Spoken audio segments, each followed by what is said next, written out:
لا إله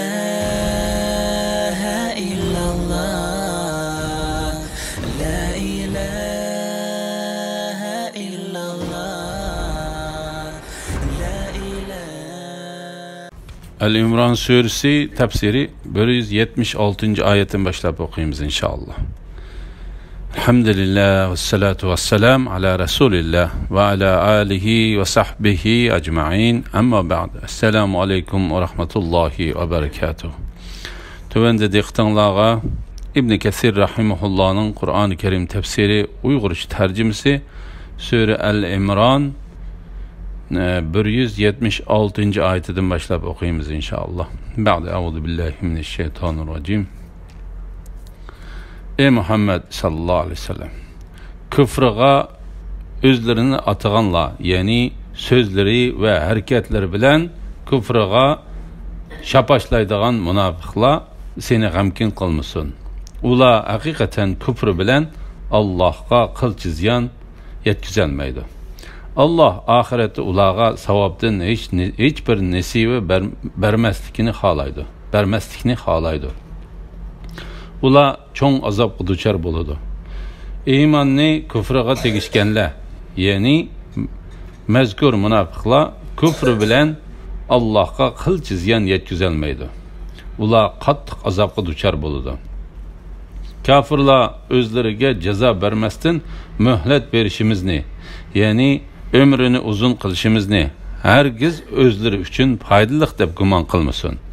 Ulağa mühlet verişimiz ve ecelini keçiktirişimiz fakat ulanın günahının köpü iş üçündür. Ula ahirette har kılgıcı azapka duçar buludu. Allah yamanni, yani münafıkni yaxşıdın, yani müminden ayrımıgıca müminlerini, yani sileni hazırki petenlaçı koymaydı. Allah sileni gaybden mu haberdar kılmaydı. Ve lakin Allah peygamberlerden halığının tallap onunla Muhammed aleyhisselam'a münafıklarının halini bildirgendek gaybni bildirdi. Allah'a ve onun peygamberlerine iman etinler. Eğer sile iman etsanlar ve Rabbinlardan korksanlar çoğun savapqa erişsizler.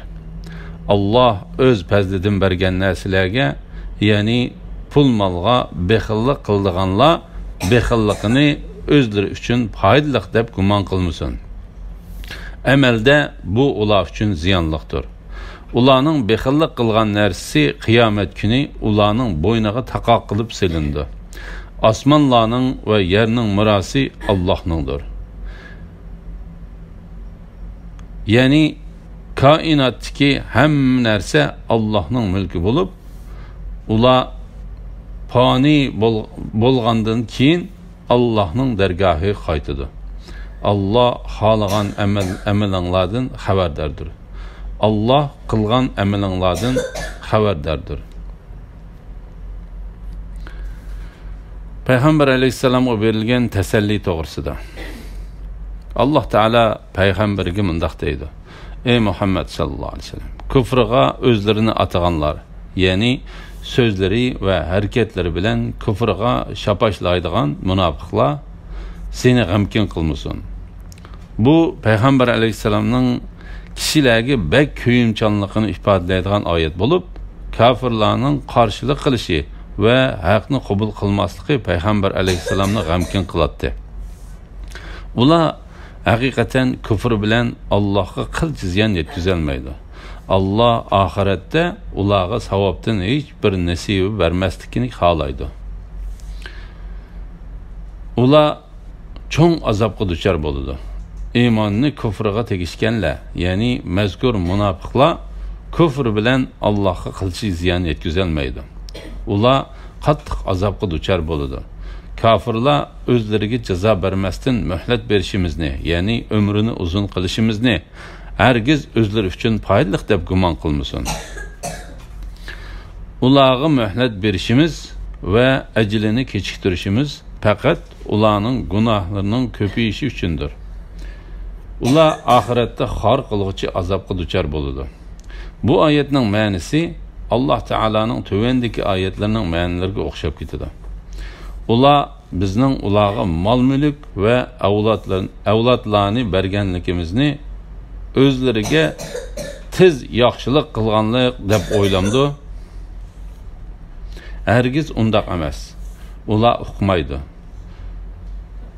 Bu Qur'onni inkar qilganlarni manga qo'yib etgan. Ularni to'ydirmasdan asta halokatga yuzlandiramiz. Ularning mollari ve avlodlari seni ajablandirmasin. Allah dünyada bular orqali ularni jazolashni, ularning kafir beti jon uzishini iroda qiladi. Allah yamanni, yani munofiqni yaxshidan, yani mu'mindan ayirmoqcha mu'minlarni, yani sizlarni hozirgi petanlarcha qo'ymaydi. Yani Allah o'zining do'sti va dushmanini, chidamliq mu'minni buzuq munofiqlardan ayırıydıgan imtihandan birini qilishi lozim edi. Allah Teala mu'minlarni sınagan imtihan Uhud günü bo'ldi. O imtihan bilan mu'minlarning iymoni, ularning chidamligi, jafoga bardoshlik berishi va ularning Allohga va uning payg'ambariga bo'ysunadiganligi oshkor bo'ldi. Shundaqla munofiqlarning abtibashirisi ichib tashlandi.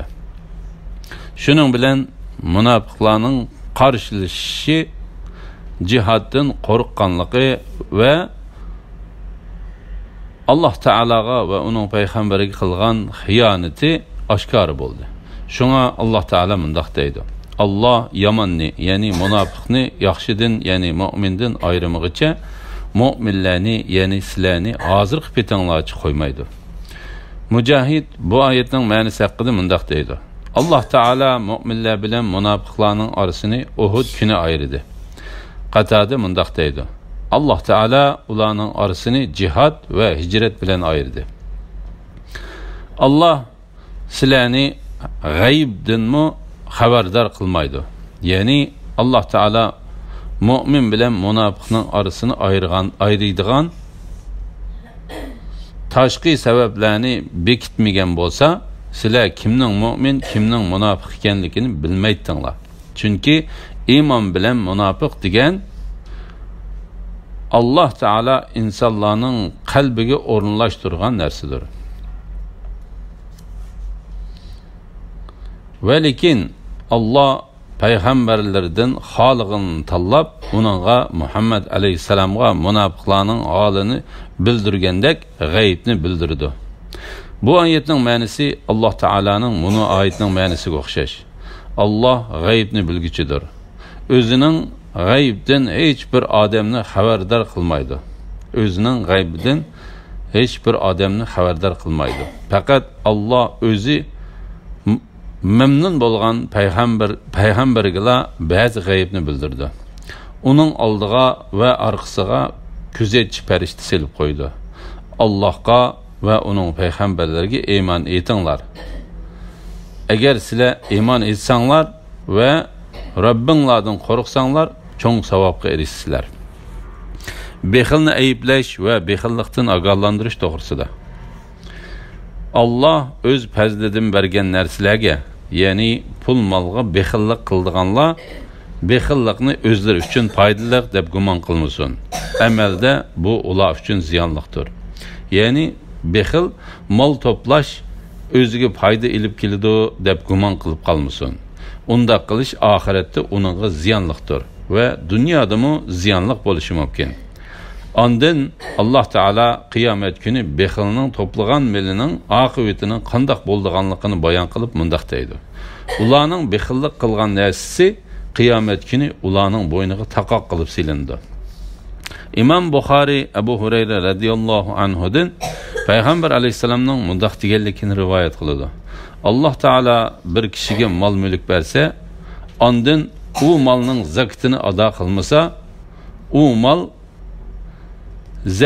zahrining nihoyat ko'pligidan beshining terisi tushib ketgan. Ko'zining ustida 2 dona qora chekit bor, cho'ng bir yilonning suratiga o'zgartirildi. Qiyomat kuni u yılan mal egisinin geliği çember şekilde yögüşüp onu boğup iki ötkör kişi bilen onun kolunu işlep men senin mal mülkün, men senin baylıkın deydi.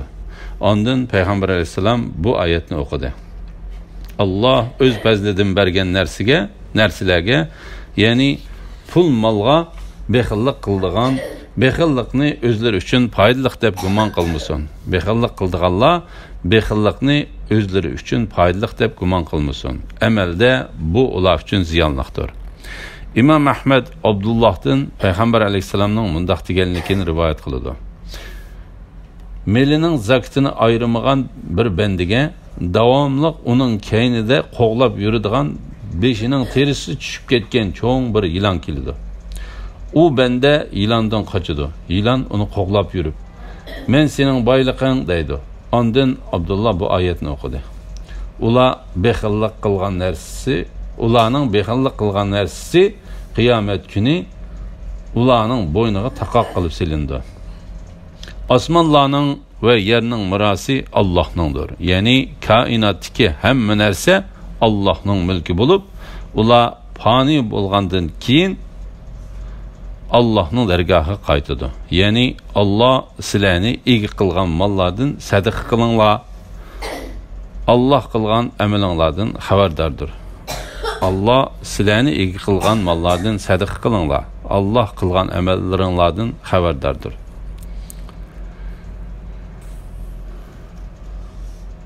Allah bolsa hakikaten pekir. Biz bolsak bay degan kişiler, yani Yahudilarning sözünü Allah hakikaten anladı. Ularning sözlerini ve peygamberlerini nahaq öldürgenliklerini hatırlap koyumuz. Yani namı emalığa muakkel periştilerge bunu ularning namı emalığı yazışını buyuruyumuz. Hem de ahirette periştiler tili arqılıq köydürgüçü azapını tetinla deyimiz. Bu sizlarning qilmishinglar tufaylidandir. Allah bendilerge zulüm qilg'uchi emasdir. Ular Tevratda Allah bizni osmondan tushgan o't yeb ketadigan bir qurbonlik keltirmagicha haqiqatan hech bir payg'ambarga iymon keltirmaslikka buyurdi dedi. Bu iftira bo'lib Allah ularni buyurgan emas. Ey Muhammed sallallahu aleyhi ve sellem, ularga aytgan ki, sizlar aytgan mo'jizalar va sizlar aytgan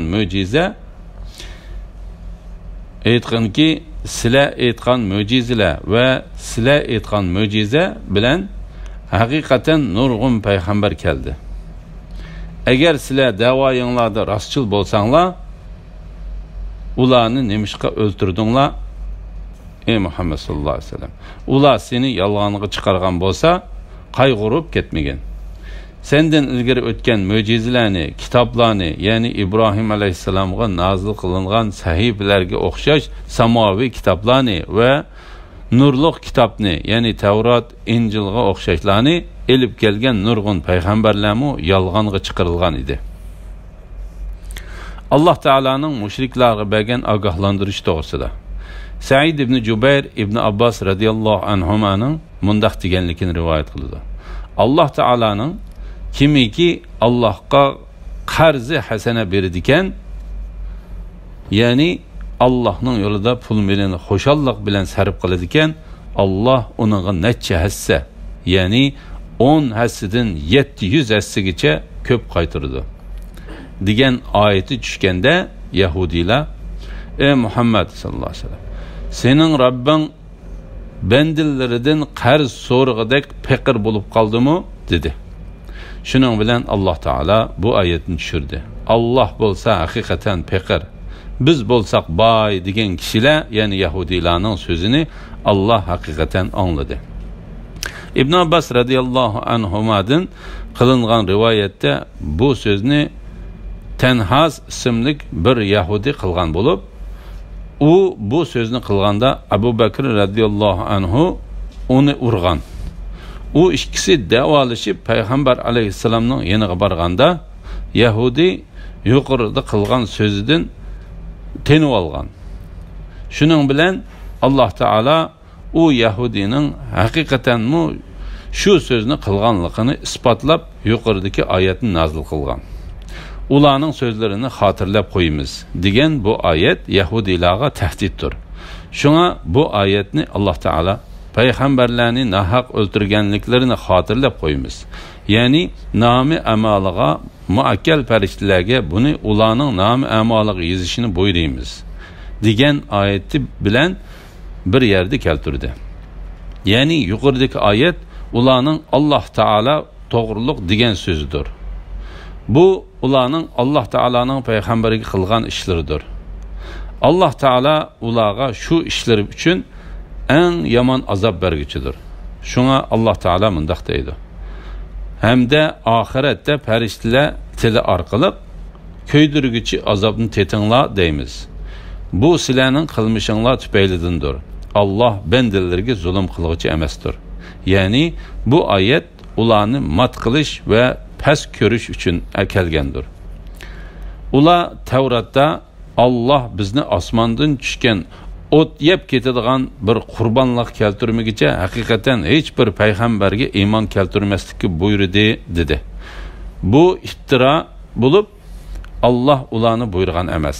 Ya'ni Alloh Taala bu oyati bilan bir payg'ambar Alloh Taala tarafidan payg'ambar bo'lib kelsa, u payg'ambarning ummatidan ba'zilar bir o'tning osmondan tushib mol sadaqa qilguvchining qabul qilgan sadaqasini yeb ketishi ashu ummatga kelgan payg'ambarga berilgan mo'jizalarning biri bo'lmasa, u payg'ambarlarga ishonmaslikka Alloh Taolo kitoblarimizda, ya'ni Tavratda ahd qilgan deb gumon qilgan kishilarni yolg'onchilikqa chiqarishidir. Buni Ibn Abbas radhiyallohu anhuma va Hasan qatorliqlarmu shundoq degan. Ey Muhammad sallallohu alayhi vasallam, ular aytganki, sizlar aytgan mo'jizalar va sizlar aytgan mo'jiza bilan, ya'ni qabul qilingan qurbonliqlarni yeb ketadigan o't bilan haqiqatan nurg'un payg'ambar keldi. Agar sizlar da'voyinglarda rostchil bo'lsanglar, ularni nimishqa o'ltirdinglar? Ondan Alloh Taolo o'zining payg'ambari Muhammad alayhisalomga tasalli berib mundaq deydi. Ey Muhammad sallallohu alayhi vasallam, ular seni yolg'onga chiqargan bo'lsa, qayg'urib ketmagin. Sendan ilgari o'tgan mo'jizalarni, kitoblarni, ya'ni Ibrohim alayhisalomga nozil qilingan sahifalarga o'xshash samoviy kitoblarni va nurliq kitobni, ya'ni Tavrat, Injilga o'xshashlarni elib kelgan nurg'un payg'ambarlarmu yolg'onga chiqarilgan edi.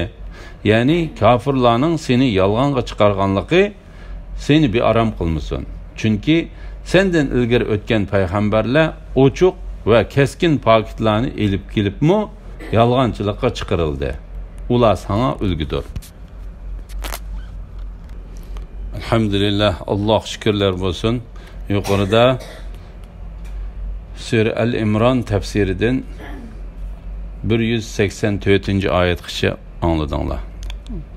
Oxirini keyin qitimliq o'qishimizni davomlashtiramiz inshaalloh. Assalomu alaykum va rahmatullohi va barakatuh.